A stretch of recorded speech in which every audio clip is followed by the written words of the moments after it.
교육부 장관이 불통을 자초했습니다. 잠 못 드는 대통령실. 대통령과 참모들은 이 무더운 밤 잠 못 이룰 것 같습니다. 여론 수렴을 하겠다더니 일체 기자들의 질문을 피했습니다. 이것도 논란인데 기자들 질문을 받지 않고 뭐 그리 급했던 걸까요? 급하게 퇴장하다가 신발마저 벗겨졌습니다. 조금 더 사력 있게 학부모, 학생 그리고 전문가들의 의견을 충분히 수렴을 하고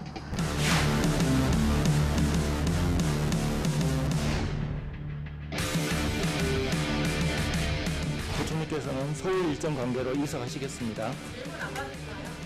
질문할 거 질문은 했는데 질문 안 받으세요? 부총리님 질문 받아주시죠. 마무리에 갑자기 반발이 많은데 공론화 결과라고 삭제하실 의향이 있습니까? 질문 받으셔야 되는 거 아닙니까? 소통 안 하시는 거예요, 그러면? 기자들도 만나서 여론 수렴 하셔야 되는 거 아닙니까?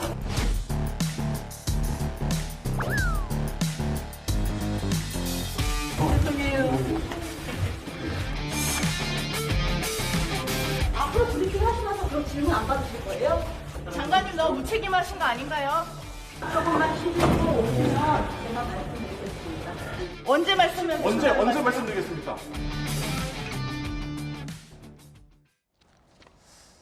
자, 이 장면을 두고 다양한 평가들이 오늘 아침 나올 것 같습니다. 먼저 김영주 의원님, 네. 교육부 장관이 화두를 꺼냈다라고 자신 있게 얘기했어요, 며칠 전에. 내가 이 화두를 꺼낸 덕분에 우리 학부모들과도 소통할 수 있지 않냐, 국민들의 의견을 수렴하겠다 말씀하셨는데 부총리님께서 많이 바쁘셨던 것 같아요. 신발까지 벗겨주면서 기자들의 질문을 하나도 받지 않았어요. 어떻게 보셨습니까? 사실은 이제 그 뭐 말문이 막혀서 뭐 여러 가지 답변하기 어려운 부분도 있습니다만 시간이 갈수록 자신이 갖고 있는 지식의 한계, 비교육자료 능력이 그대로 드러나기 때문에 저는 창피해서 도망갔다 그렇게 느껴져요. 왜냐하면 국민들이 보시기에 그렇게 비춰줄 수 있다는 말씀이신 거죠? 왜냐하면 이제 전문가들이 나와서 5세, 6세, 7세에 대한 이야기를 하기 시작하지 않습니까? 실제적으로 보면 피사라고 세계 학업 성취도 조사에 1등을 하는 핀란드는 7살에 학교를 가요. 아, 그래요? 예, 스웨덴, 핀란드, 그다음에 뭐 에스토니아 같은 나라. 사실 6세가 되는 나라들이 38개국 중에 27개국인데 우리 전반적으로 그것은 국제적인 어떤 교육자들의 일정한 연구의 결과로서 6세를 한다는 거예요. 그리고 오히려 결과적으로는 더 많이 놀았던 7세 아이들이 학업 성취도가 더 좋더라. 심지어는 5세를 하고 있는 영국에서조차도 이거 너무 심하다 해서 말이 초등학교지 그 안에서 유아교육 같은 것을 한다는 거고요. 아, 그렇습니까? 또 하나는 실제적으로 보면 교육부 장관께서 잘못 알고 계시는 게 실제로 누리 과정이라는 어떤 어린이집과 유치원 과정 또한 사실은 교육 과정이거든요. 그것이 이미 공교육화된 것을 본인이 어떻게 생각하냐면 학교를 들어가야만 공교육이라고 하는 짧은 생각입니다.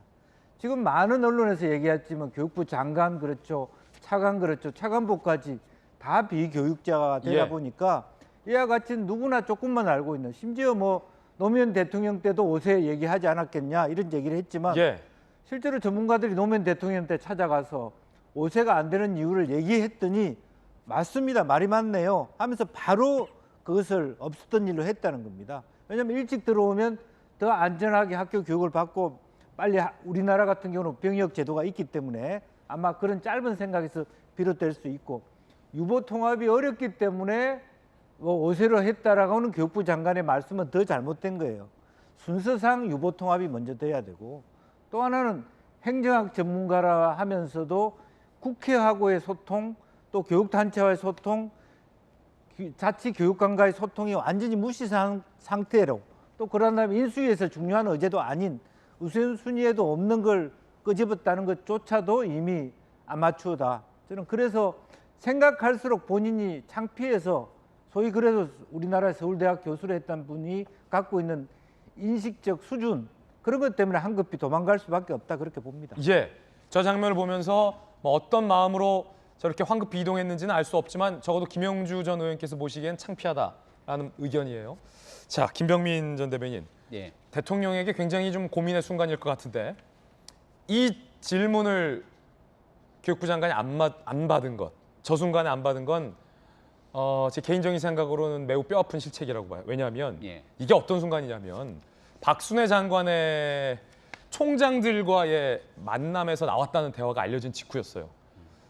임명된 지 불과 며칠 만에 나 내년 3월이면 사퇴하고 교수로 돌아갈 수 있다라는 발언이 보도가 돼서 이 발언의 진위가 무엇인지 교육부 장관이 해명을 반드시 해야만 하는 상황이었어요. 교육부 장관 논란 중에 임명되자마자 그만둘 생각부터 했다는 건지 아니면 그런 말을 안 했는데 잘못 와전됐다는 건지 아니면 교수를 사퇴하고 제대로 된 교육부 장관으로 거듭나겠다라고 각오를 밝히든지 뭐라도 하나 밝혔어야 된 순간이었고 또 하나 저 장면이 굉장히 중요했던 시점상의 이유는 본인이 만옷에 했다가 뒤집었잖아요. 폐지할 수 있다고 했잖아요. 그렇기 때문에 학부모나 기자들 입장에서는 정책을 폐기하겠다는 건지 추진하겠다는 건지 아니면 정말 한 달씩 12년 계속해서 강행하겠다는 건지 궁금할 수밖에 없던 그 순간인데 아무런 질문도 받지 않고 답변도 못 줬다. 아, 시기적으로 안 좋은데요? 박순애 장관이 저 자리를 회피한다 그래서 저 질문이 더 들어오지 않을까요? 어떤 방식으로든지 간에 기자들은 국민을 대신해서 물을 수밖에 없을 거고 박순애 장관은 답변을 해야만 할 겁니다. 용산시대를 열면서 윤석열 대통령이 직접 기자들과 출근길에 만나서 불편하고 어려운 질문도 답을 하고 또 거기에 대해서 솔직한 얘기들을 쏟아냅니다. 그 대한민국의 장관은 기자들의 질문을 회피하면서 황급히 도망가는 모습이 연출된다면 이를 바라보고 있는 윤석열 대통령의 마음은 어떨까? 저는 박순애 부총리한테 그 질문을 좀 드리고 싶네요. 예. 지금 가뜩이나 이미지가 좋지 않아진 점 그리고 정부에 큰 부담이 되고 있는 점을 박순애 부총리가 모를 리 없을 겁니다. 근데 신발이 벗겨졌다는 영상이 나오면서 회자되고 어제부터 큰 뉴스가 되고 있는데요. 사실 부처의 장관이나 정치인들이 국민께 조롱의 대상이 되는 순간 앞으로 어떤 신뢰를 가지고 정책을 추진하기 어렵습니다. 과거에 최순실 씨가 왜 국내에 들어와서 막 기자들한테 황급하게 질문을 받다가 신발이 벗겨져서 그게 조롱의 대상처럼 한참 논란이 된 적이 있는데 이런 방식으로 국민께 비춰지게 되는 사회 부총리, 교육부 장관의 모습에 대해서 어떤 국민이 신뢰감을 가질 수 있겠습니까? 이미 이 판결령 인하에 대한 내용 때문에 전 국민적 사실 질타를 받은 바가 있고요. 교육 문제는 그 어떤 전문가보다 현장에 있는 대한민국 학부모들 그리고 우리 아이들을 손주로 두고 있는 어르신들 그리고 입학해야 될 우리 그 아이들과 청소년 모두 대한민국 국민이 최고의 전문가입니다. 근데 국민들께서 아니라고 목소리를 주는 순간 여기에 대해서 수긍하고 그 다음 단계에 대한 솔직한 해명을 해야 되는데 그러지 못하고 있는 점에 아쉬움을 느끼고요. 현재 정부 입장에서는 이제 취임한 지 얼마 되지 않았는데 잘못이 있더라도 지금 너무 물러서는 듯한 모습을 보이면 안 되지 않냐 이런 생각과 인식을 갖고 있을지는 모르겠습니다. 근데 우리가 곱씹어서 봐야 되는 점은 지난 문재인 정부에서 그토록 문제가 많았던 조국 전 법무부 장관 낙마했던 기간이 35일이 걸렸습니다. 짧다면 짧은 시간인데요. 그 35일이 대한민국 국민한테는 굉장히 길게 느껴지는 순간이었고 그 35일 시간이 지속되고 이루어지는 순간 동안 문재인 정부에는 치명상으로 씻을 수 없는 상처로 남게 됐습니다. 아, 조국이 소환되네요. 지금 박순애 장관이 현재 위치에서 본인에게 주어지고 있는 국민의 평가가 어떤지 좀 돌아봐야 되고요. 대통령실을 비롯해서 집권당 모두 이 위기입니다. 이 위기 어떻게 돌파할 것인지 예. 빠르게 해답을 내놔야 될 것 같습니다. 윤 대통령의 복심인 김병민 전 대변인이 거의 뭐 피를 토하는 심정으로 조국과 최순실을 소환했어요. 너무 센 비유 아닌가라는 생각도 드는데 김병민 전 대변인의 의견 주셨습니다. 자, 천하람 위원님, 네. 이 우리가 신발이 벗겨진다. 이게 사실 어찌 보면 그러니까 벗겨질 수도 있어요. 그렇죠. 그러니까 뭐 마음이 급하지 않더라도 가다가 매우 이례적이긴 하지만 어쩌다 한번 벗겨질 수도 있어요. 네. 근데 하필 기자들의 질문을 받지 않고 성급히 가다가 신발까지 벗겨지니까 이게 좋지 않은 거거든요. 이게 어떻게 비춰질까요? 우리 보시는 국민들에게.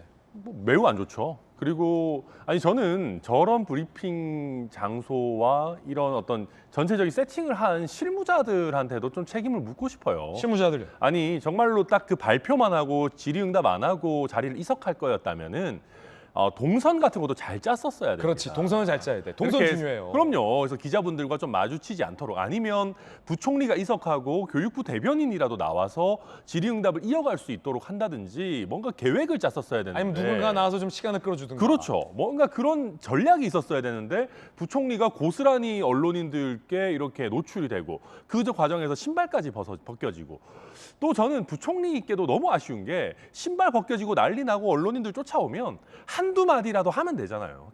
그때라도. 자, 왜 못했을까요? 저는 어찌 보면 아직 부총리가 본인의 생각이 정리가 안 돼 있다라고. 아, 그러면 안 되죠. 그러면 예. 안 되죠. 그런 상황이다 보니까 저는 저런 그 언론인들이 계속적으로 질문을 던지는 상황에서도 아무 말도 못하고 굉장히 국민들께서 보시기에 부끄러운 장면을 연출하고 떠날 수밖에 없었던 거 아닌가. 저는 그렇게 보입니다.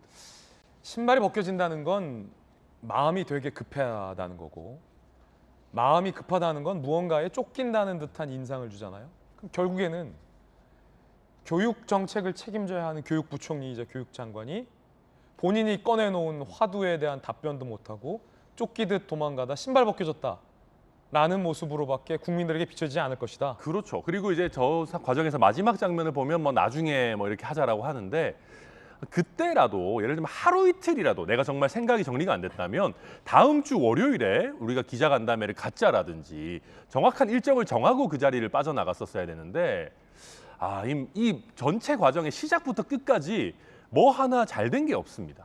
예. 참 아쉽습니다. 그래서 참 아쉽다.